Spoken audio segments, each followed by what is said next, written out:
Hello အားလုံးပဲမင်္ဂလာပါရှင်စင်စင်တန်လင်းချမ်းမြေကပြန်လည်ကြိုဆိုလိုက်ပါတယ်ဒီနေ့တော့စင်စင်ကတန်လင်းအောင်ချမ်းသာအေးမြစ်တာရက်ကွက်မှာရှိတယ်ပေါ့နော်အချမ်းကွက်တွဲလေးနဲ့မိတ်ဆက်ပေးပါမယ်ပေ40 60 3ကွက်တွဲလေးပါသူဟာဆိုရင်တော့ဘောကလမ်းမကြီးကနေပြီးတော့ဝင်ပြီးတော့လက်ရှိပေ30ကျဲတဲ့လမ်းကနေပြီးတော့ဝင်ပါမယ်ရှင်မြေသားလမ်းလေးပါနော်အိုးအိမ်ပါမြက်ကွက်ကလေးလေးဖြစ်ပါတယ်ရှင်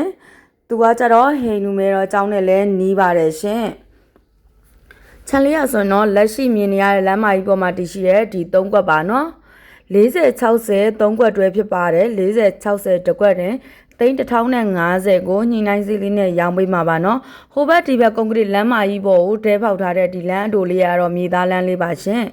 ဘယ်ရောညာရောကွန်ကရစ်လမ်းကျယ်တွေရှိပါမယ်ရှင်တရားပြလမ်းမကြီးရဲ့လည်းကြောကက်ကိုဖြစ်ပါတယ်ရှင်အိုးရင်ပါမစ်ကွက်ကလေးကို1050ညှိနှိုင်းစည်းလေးနဲ့ရောင်းပေးမှာဖြစ်တဲ့အတွက်ဝယ်ရောင်းလုပ်ချင်တဲ့သူပဲဖြစ်ဖြစ်ဝယ်စုလုပ်ချင်တဲ့သူပဲဖြစ်ဖြစ်နေမဲ့သူပဲဖြစ်ဖြစ်နေရာကောင်းလေးလည်းဖြစ်ပါတယ်ရှင်